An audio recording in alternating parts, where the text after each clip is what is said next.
এক একটা চেহারা দেখলে চোরের মতো দেখা যায়। গ্রাম থেকে উঠে আসছে এখনো কাদার গন্ধ যায় নাই। এই যে আসিফ ভূঁইয়া তোর নামে বহুত কমপ্লেন। তুই আমার ফেসবুকের ফ্রেন্ড ছিলি। তুই আমারে বিরক্ত করতি, টেলিফোন করতি কি বিরক্ত। মুরাদনগর তোর বাড়ি। দেবিদ্বার আমার শ্বশুরবাড়ি জানোস? হারামজাদা তুই কইছ তুই নাকি আমার আত্মীয় হস, শ্বশুর পক্ষের কি জানি হস। তুই বহুত বাড়ে গেছ, বেশি বেয়াদব। ডক্টর ইউনূস সাহেবরে আজকে কিছু বলব না। এই আসিফ ভূঁইয়া, সজীব তোরাও ৩ টা দিব তোর ঘাড়ে। ১, ২, ৩ ভাই অল্পের জন্য আমার মোবাইল ভাইঙ্গা যেতে হয়েছিল।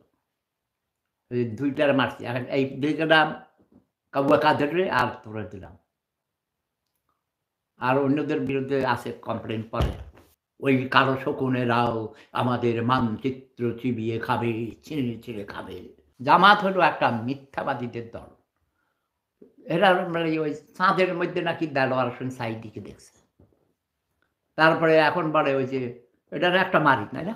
জামাতের এই তুই রগ কাটবি? হ্যাঁ? ছাত্র শিবিরের প্রতিষ্ঠাতা সভাপতি। তোমরা লুটপাট করেছো, তোমরা কোটি টাকার মালিক হয়েছো, তোমরা কচি সুন্দরী তরুণী বিয়ে করছো। ওই যে এখানে দাঁড়ি লাগছে না একটা? সার্জিস আলম, না তোরাও ২ টা দিতেই হবে স্যার।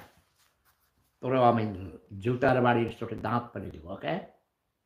মিথ্যা চাপাবাজি করবি না। বরগুনাতে কার মাইয়া বিয়ে করছস?